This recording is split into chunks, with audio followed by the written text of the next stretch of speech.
Ladies and gentlemen, good day and welcome to South Indian Bank's Q1 FY22 post-results conference call hosted by ICICI Securities Limited. As a reminder, all participant lines will be in the listen-only mode and there will be an opportunity for you to ask questions after the presentation concludes. Should you need assistance during the conference call, please signal an operator by pressing star then 0 on your touchtone phone. Please note that this conference is being recorded. I now hand the conference over to Ms. Divya Purohit from ICICI Securities. Thank you, and over to you, ma'am. Thank you, Neerav. It is our pleasure to welcome you all to South Indian Bank's Q1 FY22 results call. The management team is being led by Mr. Murali Ramakrishnan, Managing Director and CEO. Welcome, and over to you, sir. Thank you. Very good morning to all of you, and thank you for joining us for the South Indian Bank Q1 FY22 earnings conference call. We are joined by my colleagues, Mr. Thomas Joseph, Executive Vice President and Group Business Head Sales, Mr. Duraivel S, Chief Credit Officer, Mr. Leelanand, Head Treasury, and Mrs. Chitra, CFO. We hope that you and your family are safe and healthy. We continue to appreciate the efforts of our employees who have shown strong resilience and the ability to adapt to changing circumstances. For vaccination of our employees, the bank have tied up with hospitals and also ran vaccination camps in our offices across the country. We are hoping to get most of the employees fully vaccinated by September 21. Coming to the macroeconomic factor, the Indian economy had started showing signs of growth in the third quarter of FY21 following easing of COVID restrictions and resumption of business activities. The economic activity was limping back to pre-lockdown in the third quarter of FY21.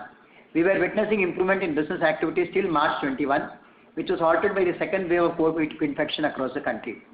There were subdued business activities during the month of April and May 21, following lockdowns in various parts of the country.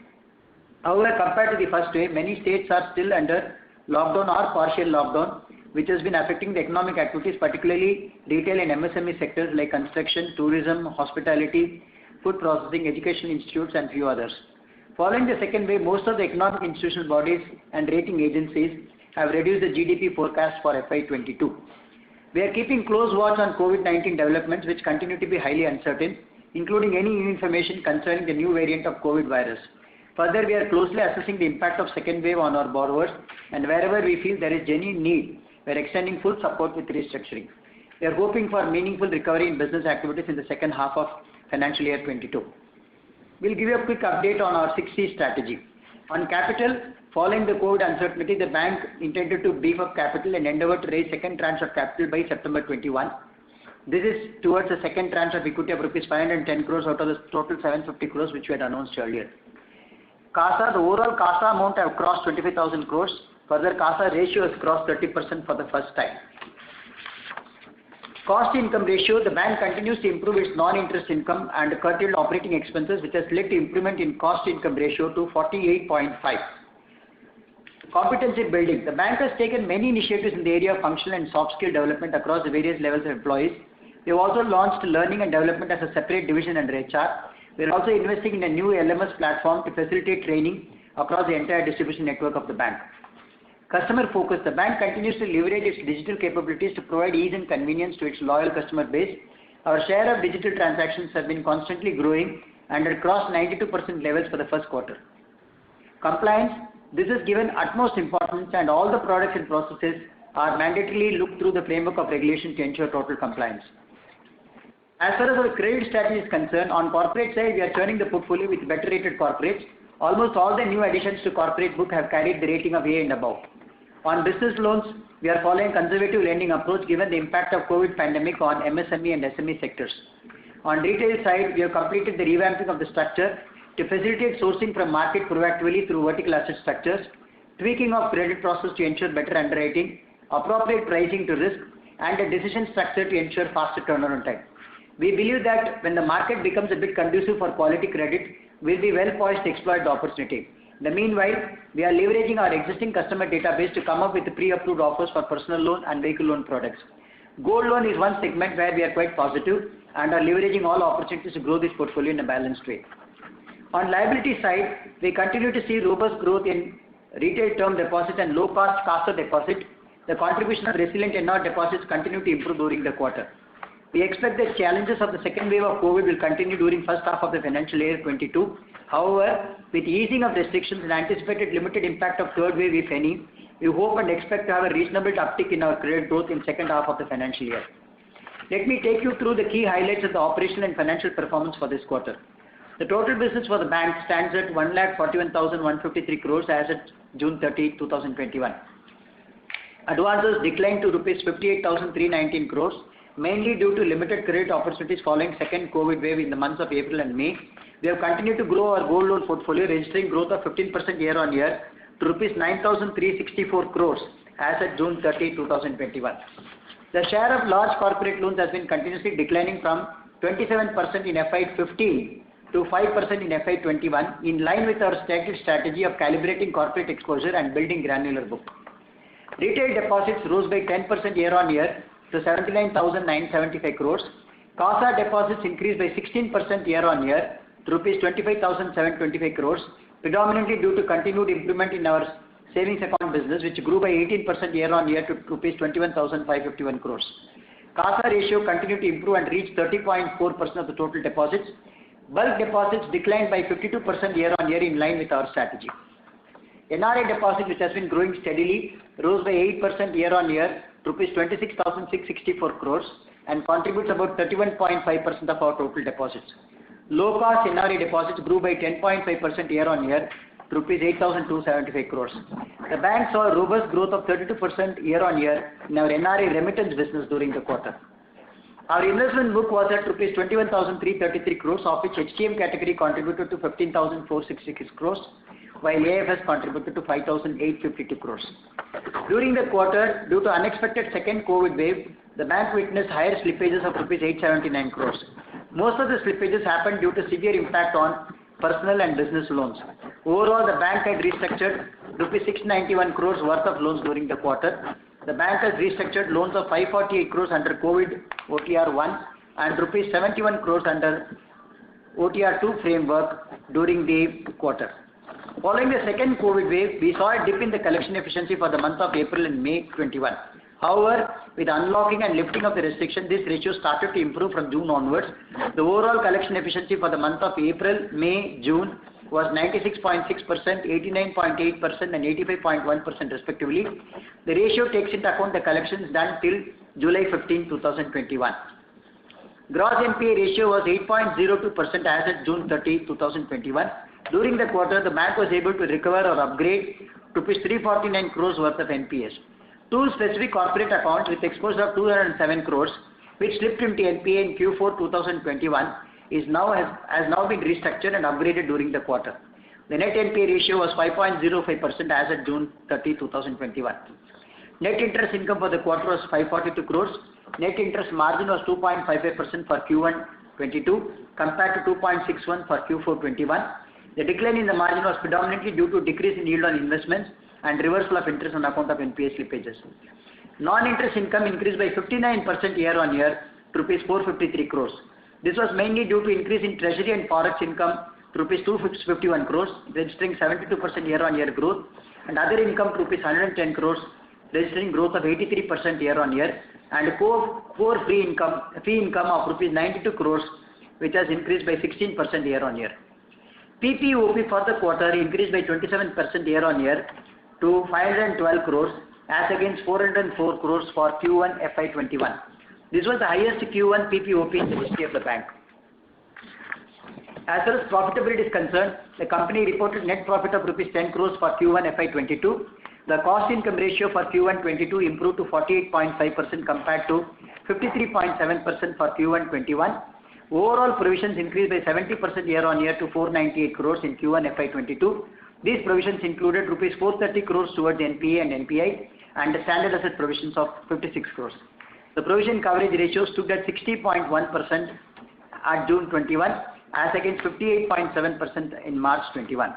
PCR excluding write-off improved to 39% as at June 30, 21 compared to 34% as at March 31, 2021. Our overall capital adequacy ratio improved to 15.5% as at June 30, 2021 compared to 13.5% as at June 30, 2020. While the Tier 1 ratio stands at 12.8% as at June 30, 2021 compared to 10.8% in the previous year of June 30. We believe that our strong and diversified franchise, large distribution network, structural changes to bring about growth, infusion of talent and technology capabilities with improved tools will provide us the ability to leverage opportunities for profitable growth in the coming quarters with the headwinds in the economy tapering. With this, we open the floor for questions. Thank you. Thank you very much. We will now begin the question and answer session. Anyone who wishes to ask a question may press star and one on their touchtone telephone. If you wish to remove yourself from the question queue, you may press star and two. Participants are requested to use handsets while asking a question. Ladies and gentlemen, we will wait for a moment while the question queue assembles. Participants, you may press star and one to ask a question.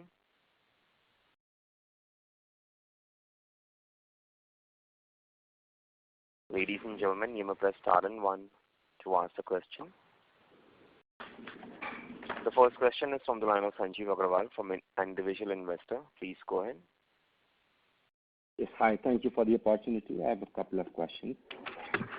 Murali, in one of the media interviews towards the end of May, you indicated that the bank plans to increase the loan book by about 10,000 crores and that you expect the slippages... Your voice is not clear at all.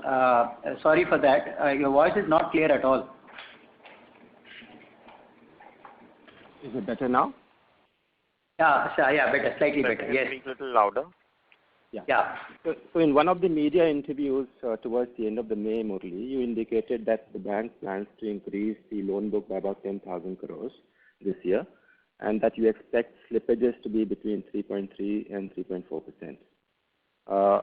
Given the first quarter results and experience in the COVID second wave, do you still expect that guidance to hold, assuming there's no severe third wave? Yeah, good question. Yes, you're right, because when we were coming up with results for the March ended, that time the COVID-2 impact wasn't, it had just started and none of us could feel the intensity of COVID-2 and how it would actually affect the retail and MSME sectors in particular. So, definitely 10,000 crores definitely looks tall order given the fact that almost April and May is a complete washout and June we just started seeing some revival.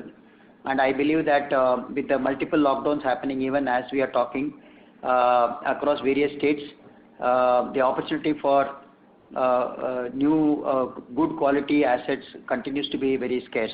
I'm sure you must have also read the fact that COVID has actually affected the SME in a very, very significant way. Almost 70-80% of the SMEs have registered losses for the last year.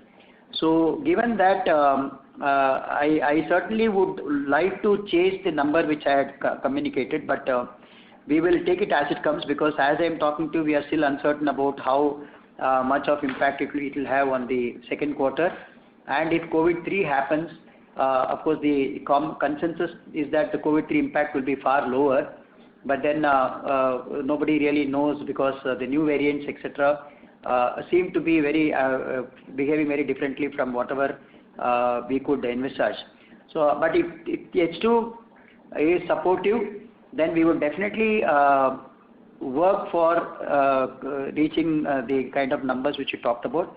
But my own estimate would be even if we end up doing, let's say, 5,000, 6,000 crores of addition to our portfolio, I think we should consider ourselves lucky because of the fact that good quality assets are not available, and also the impact of this COVID on the retail and retail and SME, which is the growth area which we wanted to actually focus on, will definitely be suffering due to these impacts. So I would certainly feel that 10,000 definitely looks a much tall order now, but our aim and endeavor is to beef up the total loan book with the quality assets. The criteria being quality and definitely subject to quality being there, we'll aim to see as much addition which we can do in the coming quarters. Okay, and any thoughts on the expected slippages in FY22? We expect it to be anywhere between 2.5 to 2.7% is what we're envisaging. Okay, that's interesting. And just one last question. With regard to the new book that you're building, the more granular book, what steady state credit costs would you model in your projection? And the overall portfolio level credit cost for FY22, if you could give some guidance. Actually, the new book which we started building, especially in the area of corporate, etc., we are looking at adding only A-rated and above. Most of the addition which we have done are A-rated and above. As far as retail and SME growth is concerned, we have just completed the restructuring of the business setup. So we have created the verticals and the team has just started taking positions, and we have started using our existing database to come out with the pre-approved offers, etc. Definitely in the unsecured loan, we'll be aiming to work anywhere between 2 to 2.5% kind of delinquency. As far as SME is concerned, given the fact that market is terrible, I think 1 to 1.5% is what we should be aiming to work within. In a normal situation, I would have preferred to have a delinquency of 90 plus of less than 1%. But given that the market is very, very uncertain, I think 1.5% is what probably we can aim to.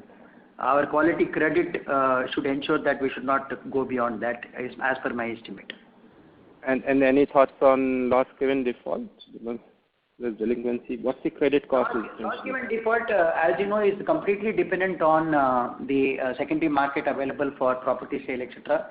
In fact, it had a huge impact in the last year as well as we are witnessing.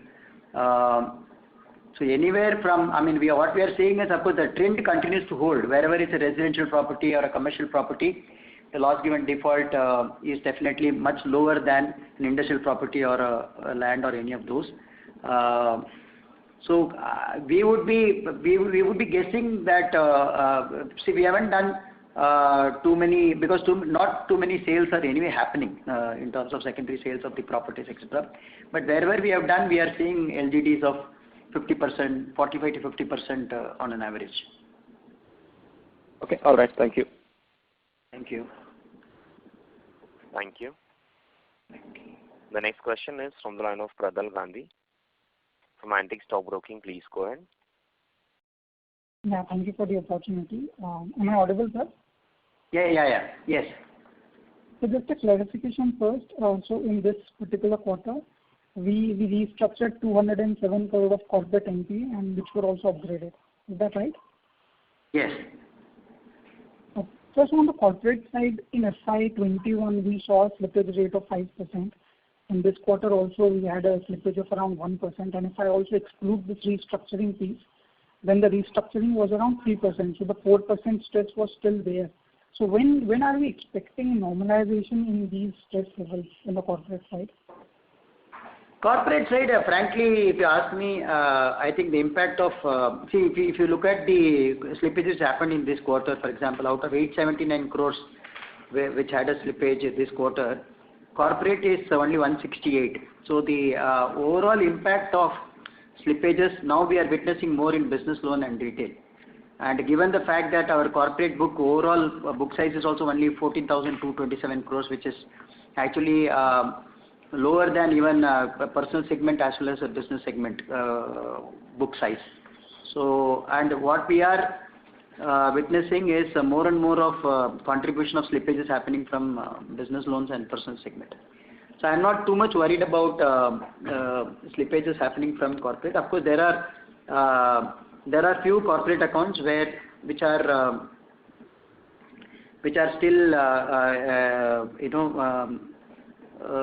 still worrying, but relatively the worry seems to be more on business loans and personal segment. Okay. And sir, would you like to share the corporate NPL levels and the PCR that we are holding on the book? You're asking about how much is the corporate NPA alone? Correct. Yeah, 1 second. Just hold on.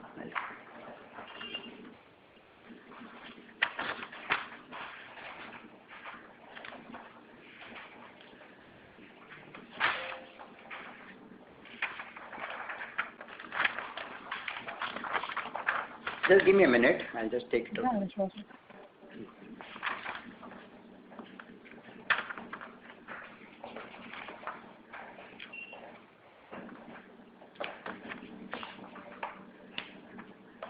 Yeah. Overall, the corporate book, as I said, is about 14,227 crores in my current advances book of 58,319 crores, of which currently we are carrying an NPA of 15,505. 1505 is the NPA which we have. And the corresponding provisions that we have on the corporate side? Overall, that I wouldn't be able to immediately take it out. But what I can tell you is that overall, as you know, the provision coverage ratio, as I mentioned, it is about 60%. PCR has been improved from 58 to 60%, and even excluding write-off, it's about 38% now. Overall, considering the entire book. So this is typically 10 to 11% of the NPA level. So and on the overall level we are at 8%. So I'm assuming the MSME NPLs are also on an elevated side, 6 to 8% around. Correct. Yeah, that is exactly that was my earlier point also. What we are seeing is that even in the delta, if you look at for the quarter 879, the MSME business segment has contributed 420 crores. Almost half of that is coming from MSME. Sir, and on the interest side, so the investment yields show a sharp decline this quarter. So any reasons behind that? No, it is basically due to the. I'm sure Leelanand, do you want to answer that? Leelanand is the head of treasury. Yeah, please. Yeah, am I audible, sir? Yeah, you are. Yeah, see, basically we have taken a view that interest rates are likely to go up only. So we have sold off some of the securities, longer tenor. So we have reduced our duration. We are expecting that interest rates are, given the inflation and all, we are expecting interest rates are likely to go up, and which is also started showing also. Even if you see the 10-year GSEC and all moved from 6 levels in April, currently trading at 6.20 levels. So in first beginning of the year itself, we have taken that call. So we have reduced our duration considerably, so that our impact going forward will be very, very limited. So that has resulted in the interest income coming down marginally. Okay. And so The long duration one with the short duration ones. Correct. Yeah. And so that's because of the selling of the process, which is why we were able to book the other income, the treasury income this quarter. Is that right? Correct. And sir, what would be the interest reversal impact this quarter? Sorry, what is it? What's the question? Sorry. The interest reversal impact on the NIMs this quarter.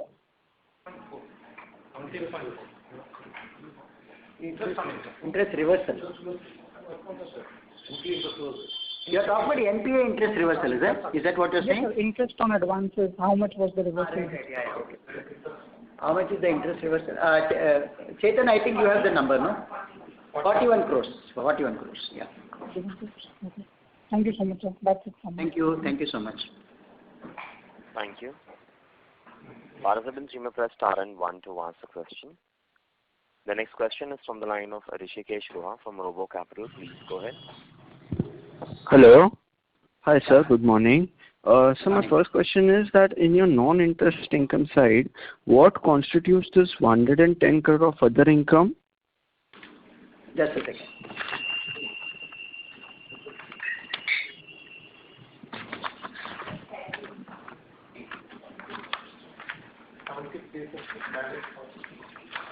ESSC stream is about 70 crores. We'll give you the full breakup.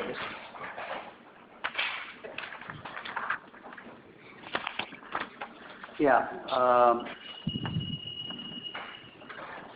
Other income, see, we are the one which is sizable. I'll just read out those which are sizable. One is income from sale of PSLC, that's about 80 crores, which has increased from 15 crores for March, and which has increased from 34 crores for the June ended 2020. So that's one sizable contribution. And the other one which is sizable one is, of course, all the technology related income have gone up. It's about 35 crores for the for this quarter compared to 33 crores for last year June. Similarly, all transaction-related income is 57 crores for this quarter as against 49 crores for previous quarter. And as far as other income is concerned, 110 crores, which includes the 80 crores of PSLC, compared to 57 crores for the last year Q1. Overall, we have seen traction in almost all the line items, if you ask me. Okay, sir. And my second question, sir, if you could provide a credit cost guidance for FY22 and FY23.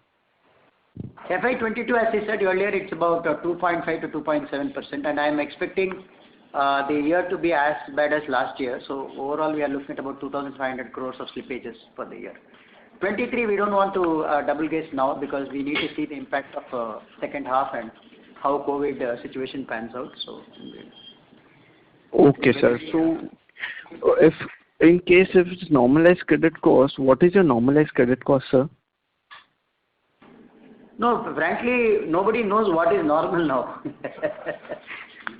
Normalized credit cost, if you ask me what is my wish list of credit losses, I want it to be in the range of not more than 1%.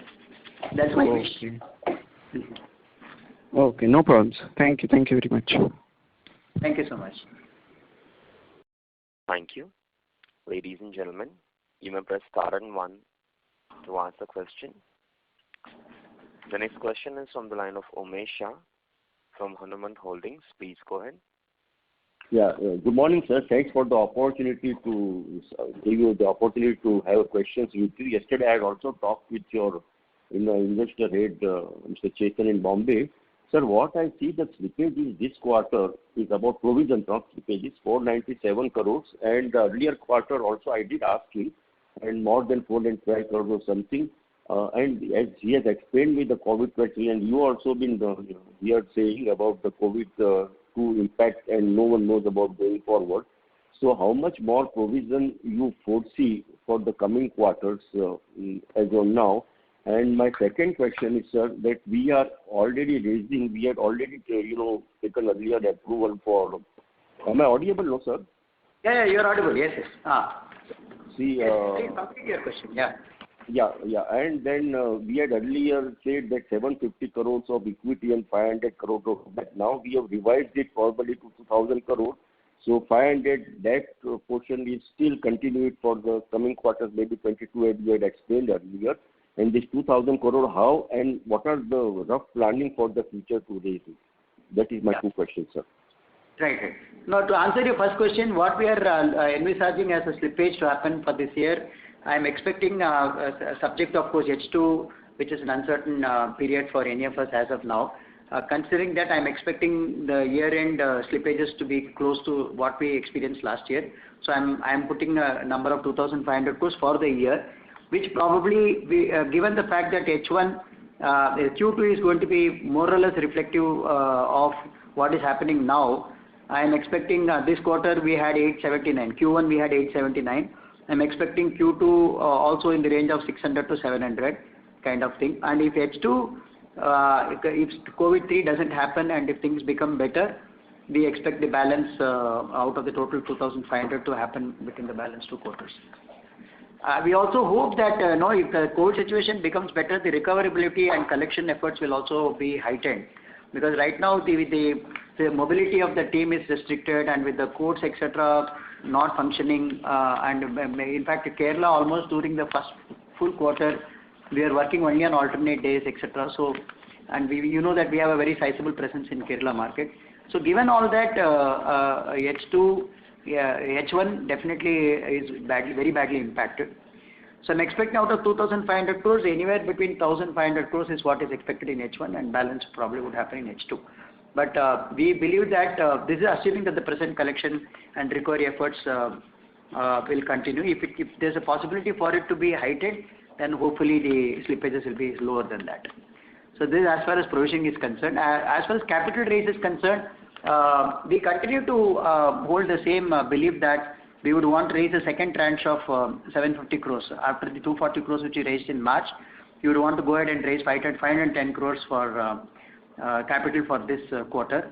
And the reason why we have taken approval for 2,000 crores is basically to see if things pan out the way we are envisaging, and if things become better in the coming year, maybe in the last quarter of this year or maybe in the first quarter of next year, if we see an opportunity for additional raise of equity, hopefully by then our strategy, everything will also be fully in place, and we would have seen the impact of COVID, etc. So with that, we believe that if there is a scope for us to raise further equity, we will probably try and do that.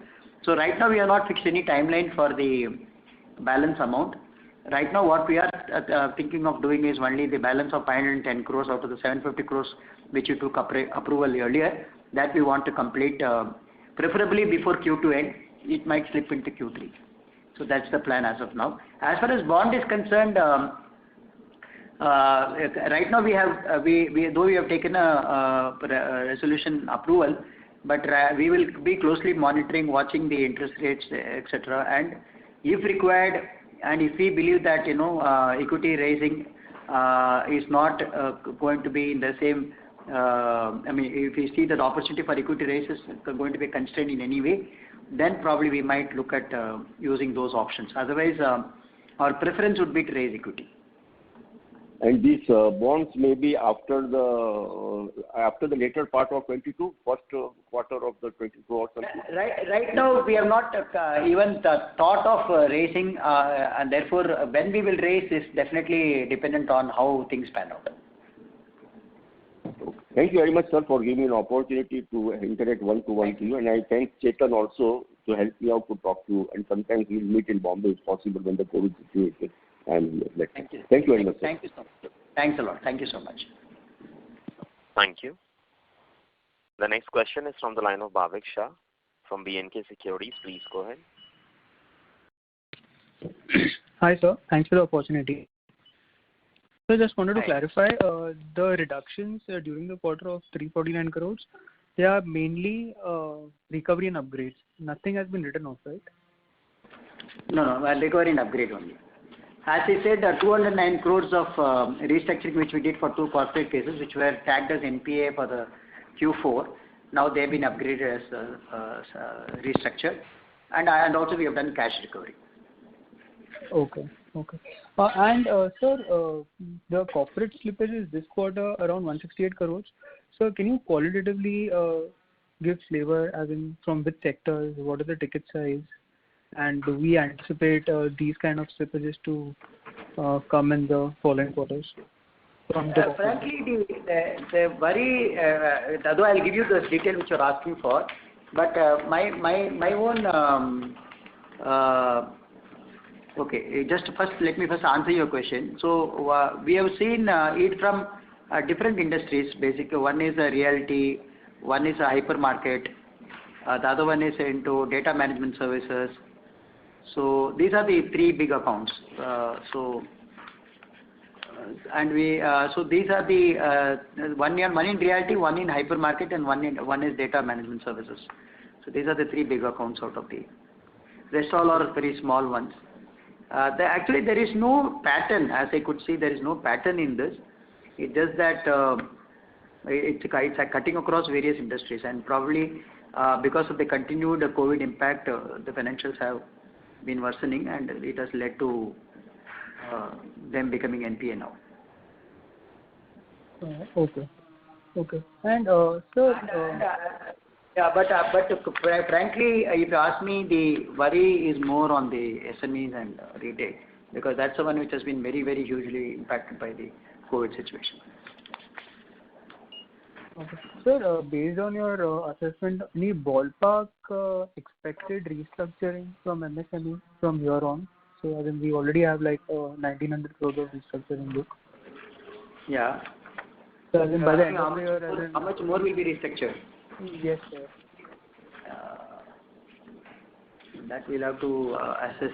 Let me just check one second. Just a second.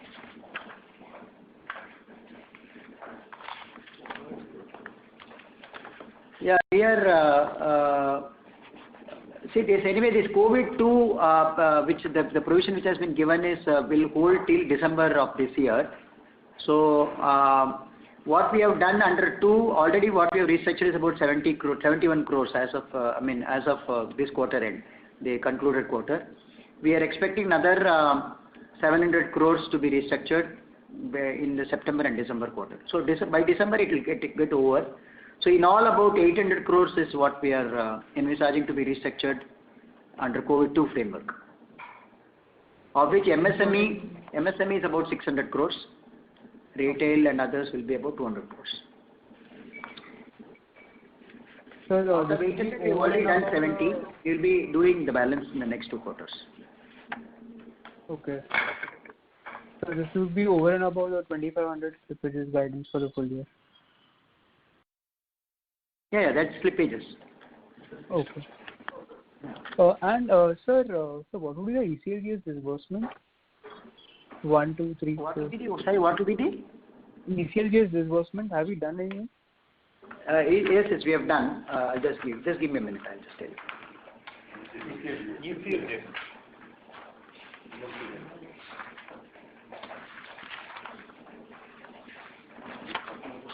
Only ECLGS. 1,000 crore. Yeah, ECLGS 1, what we have done is for about 9,300 accounts, amounting to 2,600 crores. And ECLGS 2, as of now, we have done about 112 crores. And 3, which is ECLGS 3, is about additional 20% loans to accounts under travel, tourism, etc. That's about 7 crores. 4, we have not done anything. Hospitals to set up oxygen generation, that we have not done anything. So just to reiterate, ECLGS 1, which is basically for all business accounts up to 50 crores exposure, it's about 2,610 crores. ECLGS 2, which is for exposure between 50 crores to 500 crores, that is about 112 crores. And 3, which is for 20% loans to accounts falling under specific sectors, that's about 7 crores. Okay. And sir, a little clarification, sir. So as on date, our outstanding total restructured book, including COVID, is 19 billion, and over and above that, we are expecting 8 billion from the 2.0, of which 71 is already done. Includes 70 crores, which you've already shown for this quarter. Okay. And sir, so considering, sir, our LGD is approximately 40-50%, as in, so where do we see our PCR going up? So, as in by the end of the year, considering we're also going to raise capital, so as in, do we envisage to buffer up the PCR because it's very low? No, let me put it this way. So PCR, if you are looking at the PCR excluding write-off, which is currently at about 38%, which used to be 34% earlier by March quarter, which is now at 38%. So, see, what I would like to place is that we will also be incrementally adding our new book. So, definitely this quarter hasn't factored too much of new book growth because of COVID-2 impact. But with the business which will start sort of growing from this quarter onwards, we will definitely endeavor to work on improving the PCR. See, I'm not expecting it to dramatically go up. We'll probably, including write-off, it will be in the range of 60 to 65% is what we envisage to keep during this various quarters of this year. And excluding write-off, we would prefer to be in the range of 40%. As and when things become better and market starts showing signs of revival, etc., I'm sure our advances book will start growing, and given the fact that we have a spread due to our efficiency in reduction in our sourcing liabilities, etc., we believe that we will have more funds to set aside for PCR. So right now, what we are envisaging is if we can retain at about 40% level, I think that's a reasonable estimate which I can give. Okay. And sir, any slippages were seen from the gold loan book? I understand there was a change in LTV direction from March onwards. We were cautious all through. So though we have grown our portfolio by 15% in gold, our NPA levels are very, very low. It's about 0.3% is the, and there again, I don't think we'll lose any money. I mean, but for some very small amount of frauds which happened in the earlier years. we really don't foresee a problem. There has been, of course, some this 0.3% has also happened due to delays in auctioning because of COVID restrictions, etc. So we believe that we'll be able to recover the money. But very negligible delinquencies. The NPA levels are very, very low for us. Okay. Sir, I understand the credit cost guidance is 2.5 to 2.7%. So on absolute value, as in how much would it be? I said no, 2,500 crores. So that is the slippages, right? So Slippages, yeah. What about provision for the credit cost? Provisions for the year? Yes. No, it will be in tune with the NPA provisioning impact, and whenever we see our yield going up and our NIM going up, we will be able to provide more than what is regulatory required. So, as in our loan book is around 60,000 crores and 2.5, 2.7%. So does it work out to like 1,600 crores approx provisioning for the full year? Just hold on for a minute. Let me just take out the sheet and provisioning.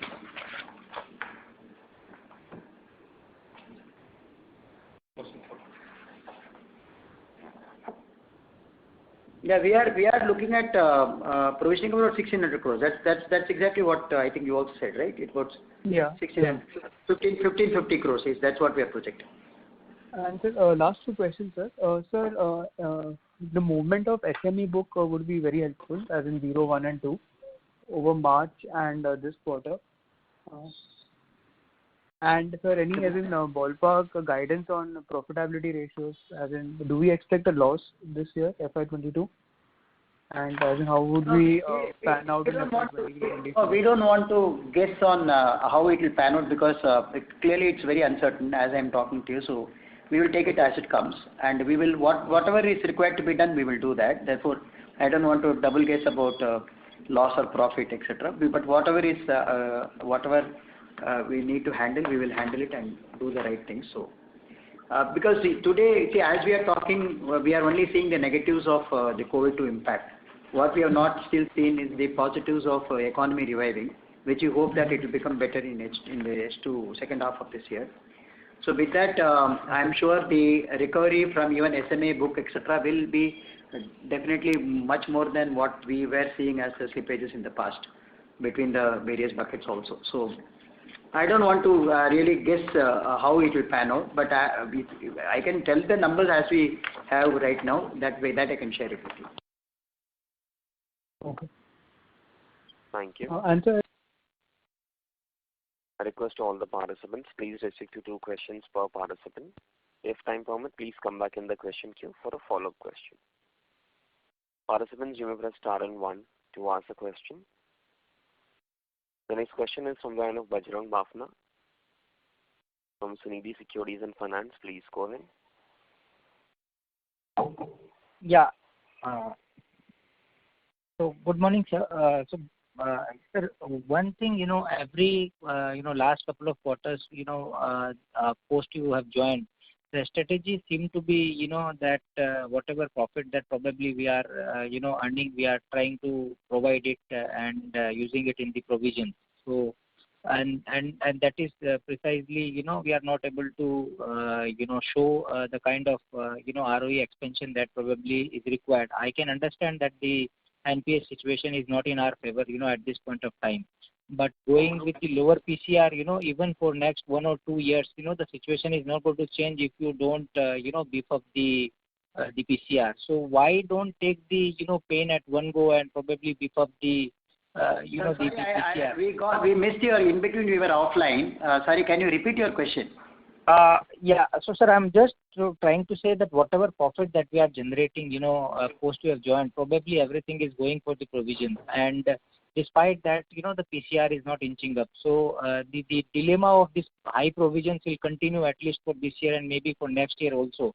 Which will not give any hope that the ROEs are going to expand and the business is going to expand normally.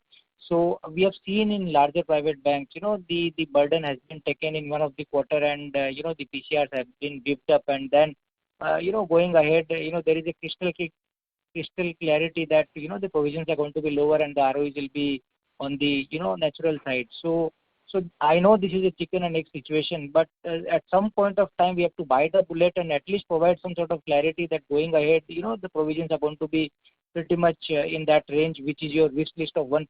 So, but till that we don't bite the bullet, we have already diluted at 25% of our book value. So what is the use of keeping that 30 rupees book value, and if you are diluting it at 8 rupees or maybe 10 rupees or maybe 12 or 13 rupees? So it in our parlance, it doesn't give any importance and impact unless and otherwise we have bite the bullet. And there is a precedence in the history that once you have taken the PCR on the higher side, then only the valuation improves.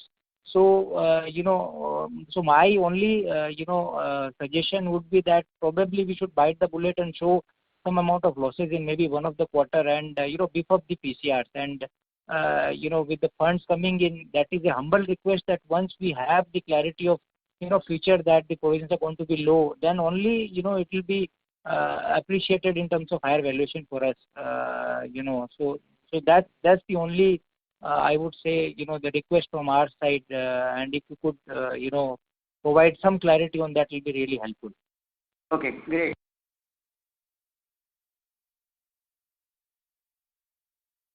Hello.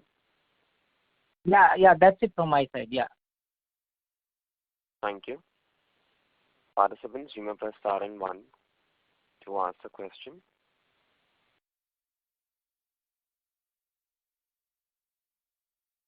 The next question is from the line of Mr. Sohail Halai from Antique Stock Broking. Please go ahead. Yeah, very good morning, sir. Am I audible? Yes, sir, you are. Yeah. Sir, are you there? I think so we missed the management line. Yeah. No, the management line is connected. Participants, stay connected while we rejoin the line for the management back to the call.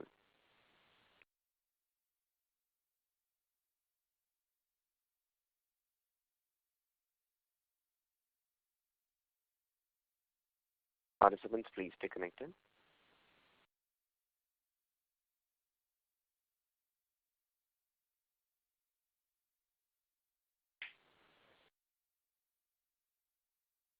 Ladies and gentlemen, please stay connected.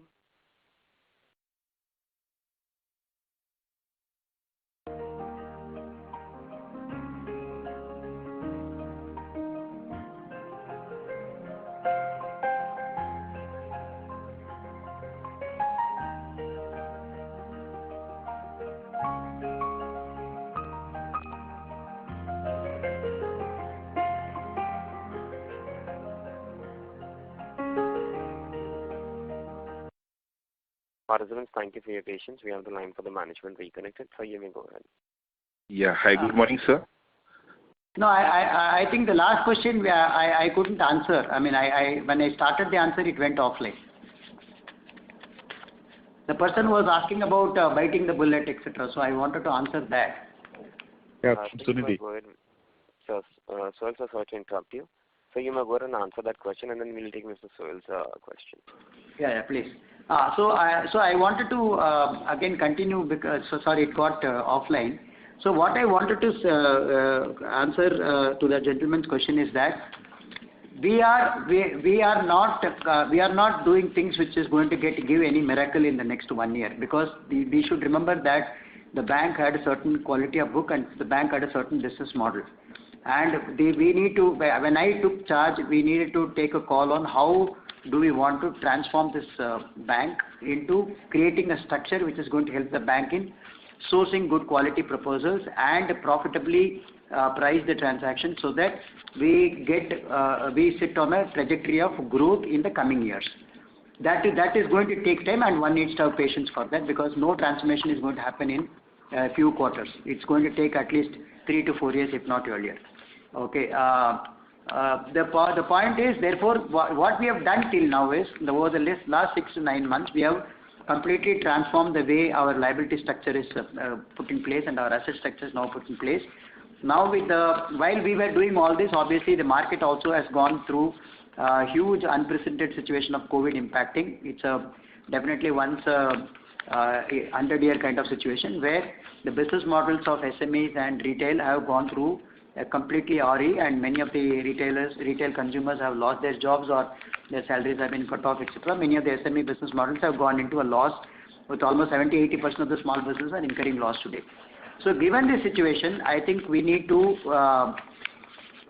in order to ensure that the bank's fundamentals are kept intact, we need to ensure that quality credit is what will happen. And therefore, as and when we are able to improve our overall income, either through regular income with advances growing or through the treasury or other income, we are looking for opportunities to set aside as much as possible towards provisioning, so that the provision coverage ratio improves. That's the reason why we have also shown, even this quarter, we have shown an improvement from whatever we were. I'm not saying it's anywhere near healthy. I'm only saying that it's a journey which has to be undertaken, and it will happen over a period of time. Whether market is recognizing this, whether market is appreciating this, I can only talk about the period when I took charge.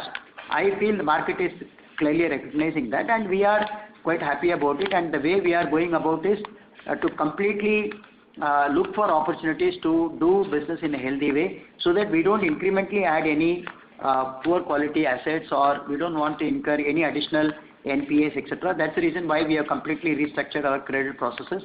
We have created products which are safe, which have created processes which are proper. We have also been hit in the past with the fraud losses, etc. So we have put up proper checks and balances to ensure that the bank doesn't lose. And we have also granularized our exposures, so that we don't get hit with lumpy exposures. So these are the measures taken to ensure that incremental book which gets added to the advances portfolio meets with certain quality expectations. Only with that we can endeavor to get income over a sustained long period of time. If we go for anything which is short term, it's not going to help the bank. But in the short term, definitely we need to manage these NPA percentages and situations of PCR, etc. That is exactly what we are carefully doing, as you might have heard me talking every quarter about how we are maneuvering this. So therefore, in my mind, I am doing all the structural changes, which in my opinion is actually biting the bullet. If I have more, obviously the economy, the situation improves, if we make more money, definitely we will be wanting to improve our PCRs, etc. Because that is exactly what is in my mind too. And I know that that is the one which is ratio which is closely looked at by all of you analysts. So I am quite clued on that. We will definitely endeavor to do that as we see traction happening in our overall income in the bank. Thanks. Thank you. Sohail Hala, you may go ahead with the question. Yeah. Good morning, sir. Good morning. Thanks for the opportunity. Sir, just wanted to understand a little bit more on the SME side. So around 20,000 crores of exposure. There has been a significant amount of assistance given by the government as well, in terms of ECLGS 1, then probably in terms of opening up the restructuring window. In terms of, if you could just spell out that probably the NPLs that we are looking at right now, and even in terms of the restructuring, is there an overlap between ECLGS 1 and basically this stress that is flowing in? No, actually ECLGS 1, if you look at it, the repayment has just started. If you remember, it was a 1-year moratorium, so that repayment has just started. And in fact, as per COVID-2, we are allowed to even extend 1 more year as a moratorium, as a period for repayment. So therefore it has no, it's a very insignificant impact of ECLGS on the slippages. But what we are certainly seeing is that whenever, on a broader note, wherever we have done restructuring, in the past we have seen slippages happening from restructuring into NPA. We generally feel that it's anywhere between 25 to 30% of the restructured book become NPA. We have seen this number is coming out of the fact that this bank had done restructuring even for floods for 2 consecutive years, and then there was the MSME restructuring which was allowed, and then this COVID-1 and COVID-2 restructuring. So of course, COVID-1, COVID-2 restructuring, they are all getting done now. Therefore, their slippages are clearly not something which has not happened. Therefore, we cannot really comment about them. But one thing which I just want to mention is that whenever we have done restructuring now, especially in the COVID second phase of COVID-1 and COVID-2 restructuring, we are looking at restructuring only those cases where we see there is a possibility of cash flows continuing, and there is a possibility of the company reviving. Wherever we feel that there is no possibility of the company reviving because the business model has taken a huge impact, we are going ahead and declaring them as NPA, and we are taking the relevant requisite provisioning needed for that. So that's the way, that's the approach we have had. So, in a nutshell, we would say that 25 to 30% is what we are seeing as slippages generally, which had happened in the past from restructuring to NPA. So, but if I actually look at basically in terms of the ECGLS one that we have given, probably around 2,000 crores odd, that would cover a 10,000 crores book, where you are saying that still now the payment has not started. Hence, basically the stress is low. So whatever the stress we are looking at is from this rest of the 10,000 crores, which actually is a very significant number. So any qualitative comment on the behavior of the ECGLS 1 book in terms of whenever you are interacting with the consumers, whether there is a scope of revival, or how will that pan out probably next financial year? See, how they will be behaving is purely dependent on how the market is going to revive, right? Because, see, SMEs have been impacted by the COVID, because their business models have gone through the roof and their supplies have been cut, and many of the traders, etc., they were not able to move around in the market, etc., etc. So, when ECLGS 1 was given, clearly nobody knew exactly how things will pan out. Even as I am talking to you, I don't know any of us would know how it will pan out in the second half of this year. So, therefore, we clearly I can't give you a guidance on how they will behave. What I can tell you is what we have done and what was the assumption made when we did this. The assumption which we made when we did this was that if there is to be PC, we saw an opportunity for the cash flows, etc., to revive when the situation becomes normal. Yes, we had done restructuring on them. So how they will indeed affect going forward will be dependent on how the market is going to come back in the next few quarters. So we will definitely share with you as and when it happens. So please be rest assured. Okay. And sir, in terms of basically the loss given default that you mentioned, so in terms of, you actually indicated that recently whenever you are actually selling off an asset or something like that, you are looking at a normalized 40-45% kind of a recovery rate from that. Is that fair in terms of SME? This was pertaining to SME, right? No, what number which I gave you is a mix of wherever we have done. See, again, this is a very unique situation. I think all of you should appreciate that secondary sales of properties are not happening. Right. Very few deals are happening. So it's definitely it's unfair to keep projecting that number to be for the entire portfolio, because wherever we do SME deals, we definitely take a good amount of collateral. Most of the cases we get 80%, 100% collateral, and these collaterals also we take a mix of residential, commercial, land, all kinds of even industrial property, etc. So frankly, there is no pattern to it. In some cases we have recovered more, some cases we have recovered less, depending on how that particular geography is opened up for secondary sales. Some of the states have had their situation much better than few other states. Some states have been under severe lockdown where secondary sales were not happening. And you should also know that many of the courts which were giving resolution, etc., many of the courts were not functioning also in almost all full last year. And the COVID-2 has only made it worse in the first quarter of this year. So I think it's too speculative to talk about what will be the likely trend on LGD going forward. But what I can tell you is that we have got a good collateral covering all our advances, because that's how we do business in SMEs. But at least as of now, you have not seen the collateral value deteriorating. Sales are difficult to happen. That obviously, wherever we need a periodic valuation, and our provisioning also is done accordingly. And auditors clearly are verifying, and even regular inspection of our own internal audit as well as the regulators' audit. All that ensures that wherever we see deterioration, we accept the deterioration and we provide accordingly. Okay.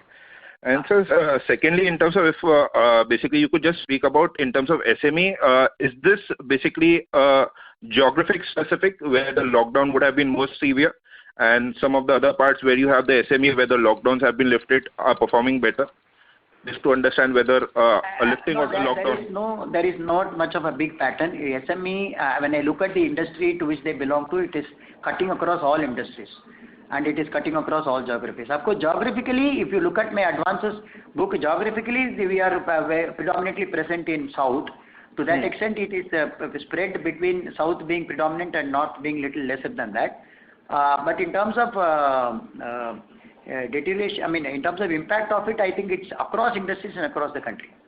So I was just trying to understand, because South has seen a more severe lockdown.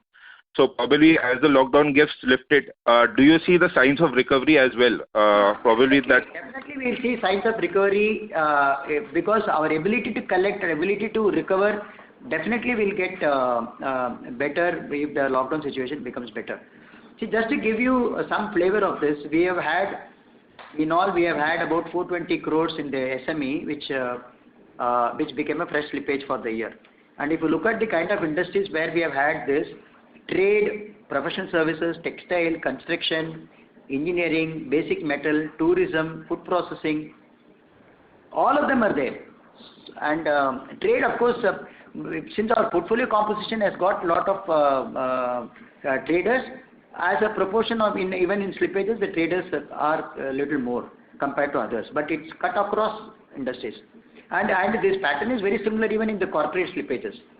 Corporate slippages, if you look at it, even in the NPA book, when we find infrastructure, food processing, commercial real estate, textile, engineering, agriculture, financial services, gems and jewelry. So it's cutting across industries. See, the good and bad of COVID is that it's like uniform to everybody. It is impacting everybody, but depending on the segment to which they belong to, the severity of the impact is very high for retail and SMEs.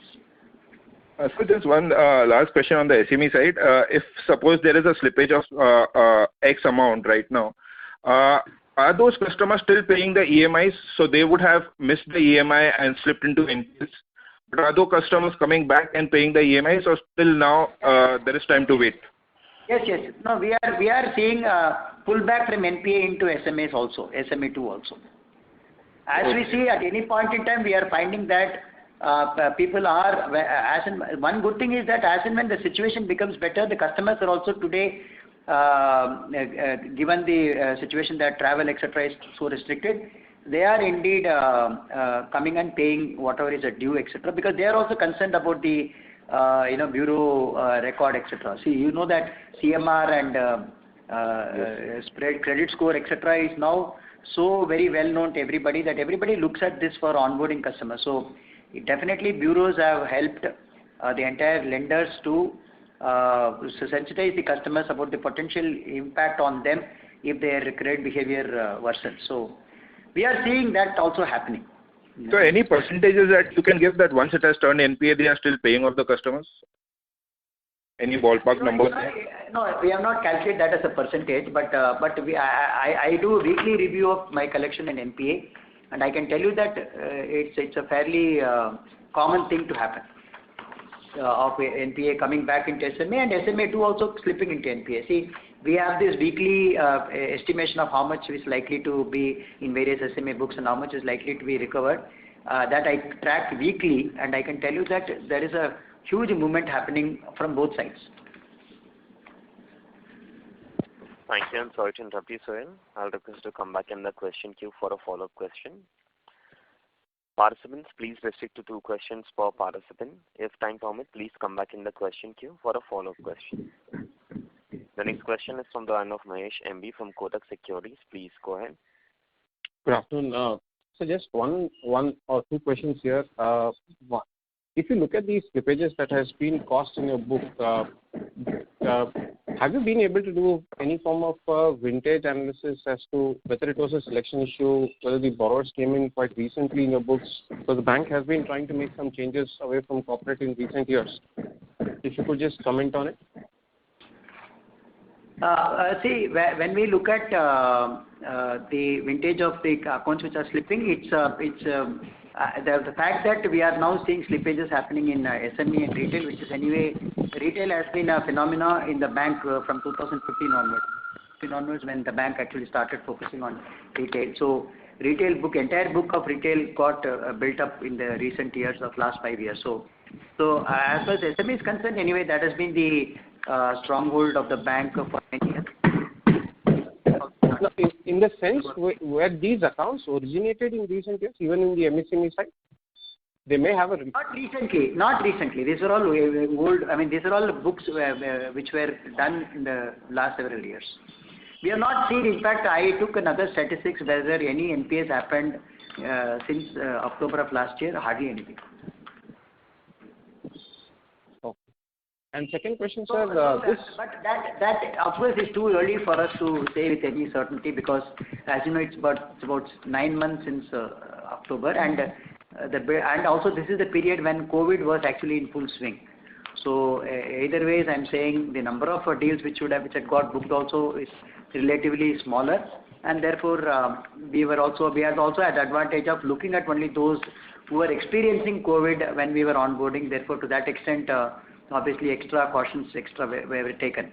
But if you look at people who are onboarded even 2-3 years back, it's not a normal year for them, because they have had flood situation for hitting them for 2 consecutive years. So Kerala that way has not had a normal year for some years now. Correct. Second question, sir, and these SME borrowers, do they have do they have multiple banking relationships that you're seeing on the slippages book? Yeah, SMEs of course do have, but considering that our average ticket size is anywhere from 50 to 60 lakhs, many of our customers are sole banking, because they are all quite, they are all typically companies where the average lending will be, let's say, not more than 1 crore or something like that. But we do have, of course, maybe 20-30% of the book will be with multiple or consortium banking. And you've been able to... Larger SME proportion is quite low for us. But as a new strategy, we will definitely be focusing on both the segments. We'll be focusing on segments up to 100 crores of turnover, where the average ticket size will be 1 crore, and we'll be focusing on the SMEs with 100 crores to 250 crores turnover, where the average ticket size will be 8 to 9 crores. Okay. And this CMR 1 to 10, the rating scale that is commonly used by all banks, have you seen extremely sharp deterioration amongst the rating scales in recent quarters, which explains the COVID phenomenon well? No, what we are seeing as a trend is that wherever the faster deterioration happens, like if somebody has been a CMR, let's say for example, CMR 3 when you onboarded them, and let's say when you query them, let's say maybe 3 or 4 months down the line, and if you are finding them having slipped into CMR 4 or 5, you find they have the tendency to move into NPA faster. It's because CMR definitely takes into account also the utilization, the how much of the churning is happening, how are they credit hungry, are there inquiries in their name, are their receivables stretched. So there are many things which gets factored, I think, in CIBIL's CMR score. And what we are onboarding, we would prefer to onboard anybody with CMR 1 to 3, but then we do find that people with even CMR 4 or 5, they have decent behavior.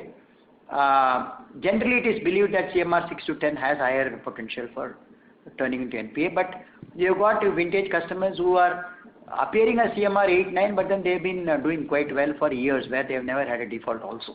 So I won't say it's reached a stage of where we can say with 100% certainty that CMR is indeed a very, very, very good representation of the quality of the portfolio, but reasonably it mimics the quality of the book.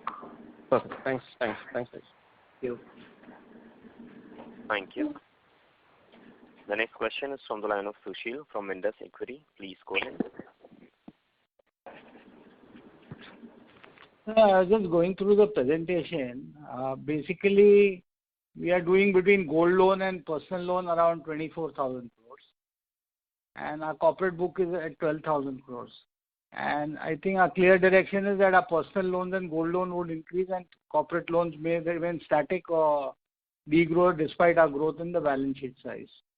So can you give me some outlook on how this personal loan and gold loan margins are there, and what kind of growth can we estimate over a period of 1 or 2 years in the bank? Yeah, sure, sir. So as far as corporate is concerned, while we went in for a granularization of corporate book, which is where we brought it down from some 44% of the contribution to the total advances to close to 24-25%. Right now, as I'm talking to, corporate is about 14,000 crores and my total book size of 58,000 crores. But now what we are doing in corporate is we are churning the portfolio with better rated corporates, and wherever we are seeing the corporate, see actually what is happening in the COVID situation is many of the corporates are also flushed with funds. So they come and pay back the loan which they have taken, and they also start using much lesser working capital.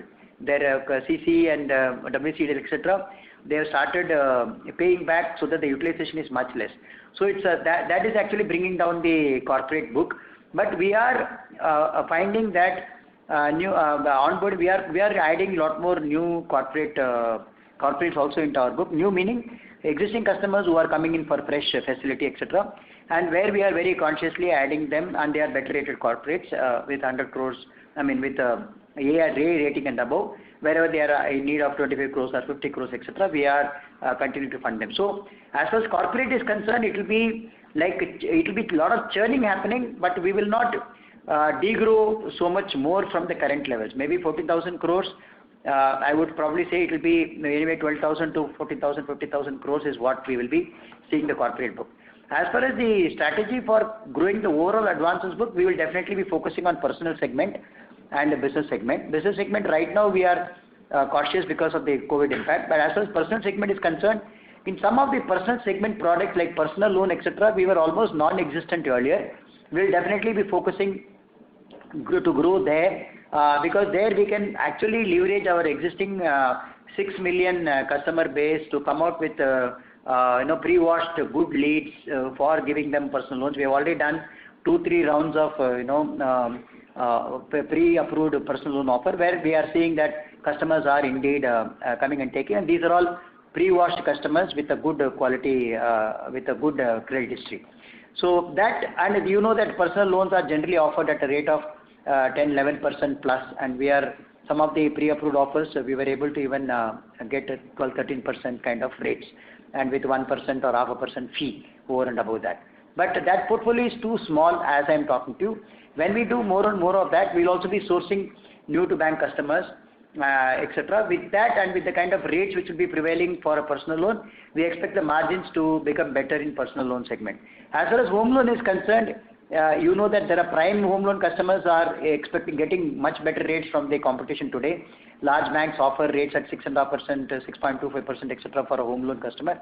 Clearly, that segment is something which we cannot afford. So we are looking at customers who are availing home loan, whose credit history is also checked and who are good credit worthy.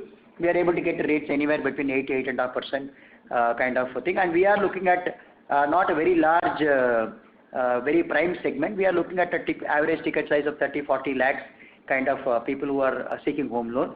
And particularly in southern states, if you look at it, many of the borrowers also go in for standalone independent house construction, where the land also is given as a collateral, and on that they will be seeking loan for building their homes. Unlike Bombay, Delhi and other Pune, etc., where a lot of flat purchases happen. Here it's more of individual homes which gets built. So there naturally the collateral cover, etc. is also far higher. There we are able to, those are the kind of leads which we are getting and we are closing now. So the way I look, going forward, what I look at is the focus areas will be definitely retail. In retail, we'll be definitely continuing to grow vehicle loans where we have had much lesser delinquency traditionally. Personal loan, which is anyway much smaller book as of now, we will be growing that. Home loan and mortgages definitely will give a lot of stability to the overall asset book. So as the tenure of these loans are generally 10 years and 15 years, though the rates will be 8.5%, but then it will be giving a sustainable income over a period of time.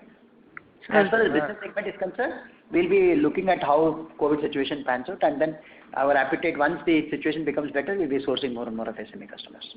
Sir, your growth area segment which you described very well, basically we are competing with large NBFC or private banks. So we may be in a sweet spot between both, and mainly against the NBFC which do affordable housing or self-constructed houses, or gold loan is concerned, or some of these segments. Now to stay in competition, what are we doing in kind of measures in digitization, turnaround time? Are we to withstand the competition? Does our cost of funds go down that we can support our margins by increasing our market share in this segment? Yeah, very good question. Actually, to answer both, we have done and we will be continuing to do. One is, first let me talk about the turnaround time and digitization. Digital, actually, as I said earlier in one of my earlier calls also, that we have actually gone in for a retail platform now, which will be commissioned hopefully by September end, in which we can onboard all the retail loans and where it has got a digital capability also. And the technology for the bank is a strong area, and more than 90% of our transactions also happen through digital. And we are using technology in very many areas. We are using chatbots, we are using credit models for underwriting. So with the platform coming in, we'll be able to incorporate the credit models developed for retail, and as well as SME also. We have hired a reputed world-class agency to do this thing. That obviously will be onboarded into an SME platform, which will help us to digitally onboard customers and digitally process. So turnaround time is definitely an important criteria, and we have also streamlined our products and processes to ensure that our turnaround time matches with any good bank in the system. So in that respect, any good customers, irrespective of where they belong to, we can give a run for money for large banks. As far as the PL is concerned, anyway, we are not only digitization, even disbursement, etc. We have got the capability to do online disbursement, and even documentation can be done digitally. All the capabilities we have, so we will definitely leveraging our technology capabilities to do a lot more digital. But this will definitely get accelerated when the platform becomes ready, and when the scorecards which are developed by our consultants will also be operational. We have hired Experian to develop our credit models, which is almost ready now, and we have also used an external international consultant for developing our MSME credit model. So this will ensure that credit quality is of a good quality. And as far as the margin to compete with large banks, etc. is concerned, you must have seen that our liability franchise has done exceedingly well. Our CASA has grown, our deposit base is growing, our cost of funds is continuously coming down. Despite the market rates being low, as we see, our overall income level is comparable, despite there is a degrowth in our total assets book. That only goes to prove that our margins are with more and more high yield products which we will be growing, like a PL or a vehicle loan or gold loan, etc. We expect the income levels to go up as we go forward. And so this is we are actually not really considering ourselves to be competing with NBFC or we are that way. In fact, just to share with you an example, recently we bid for a very large bills discounting facility in competition with all the large banks, and we were able to bag the contract also, because our ability to price is definitely there, because our cost of funds is comparable to any other large bank's cost of funds. And we are seeing good traction happening in our NR franchise. We are seeing good traction happening in CASA. And as more and more new to bank customers come in, our traction on CASA will continue to only grow. And we are pretty hopeful that with that our ability to price will be definitely better. Our ability to source good quality customers will be better. With a good streamlining of process, etc., our turnaround time also will be comparable to any of the banks in the market. Thank you very much. Sushil, request to come back in the question queue. A request to all the participants, please restrict to 2 questions per participant. The next question is from the line of Shri Shankar from InCred Capital. Please go ahead. Good afternoon, Mr. Murali. I've got a simple question. See, you mentioned that the slippages have been across the sector, and you specifically mentioned realty, hypermarket, data management services. All these are from Kerala, or it's spread across pan India? No, all these are from different places. Different places. Not necessarily from Kerala alone, correct? In fact, all the 3 which we talked about, none of them are from Kerala. Yeah, maybe one of them is from Kerala. That hypermarket is from Kerala. Other Okay. I think we lost them. Yeah. Okay. Hello, sir, can you hear us? I can hear you, but I can't hear the management. Participants, please stay connected while we rejoin the management back to the call.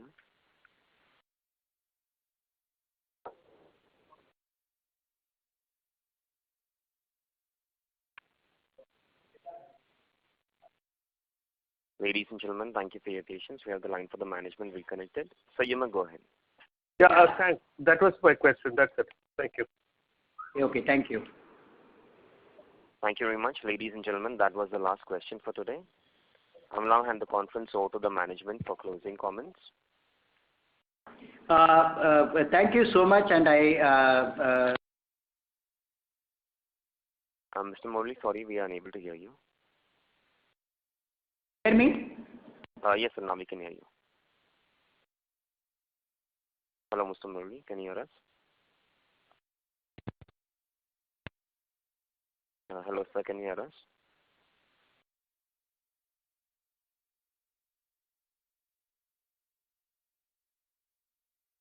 Participants, please stay connected.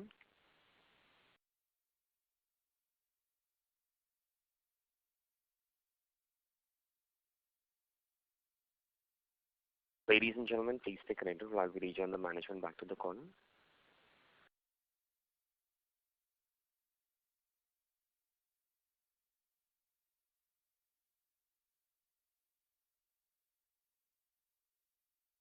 Participants, please stay connected while we rejoin the management back to the call.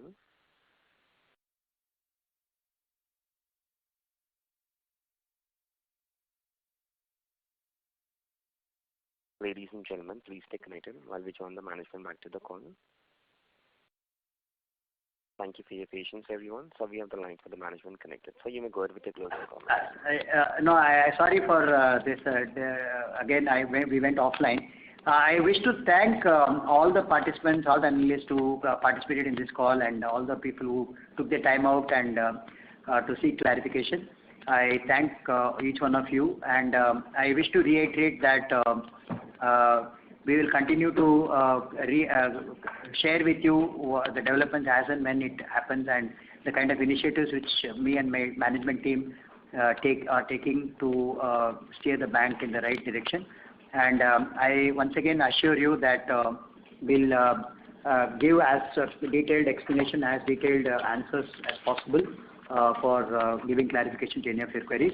And we continue to seek your support. And I once again thank all of you, and please take care of your health. It's because we are going through tough times now. So thanks so much. Bye. Thank you very much. On behalf of ICICI Securities Limited, that concludes this conference. Thank you for joining us. You may now disconnect your lines.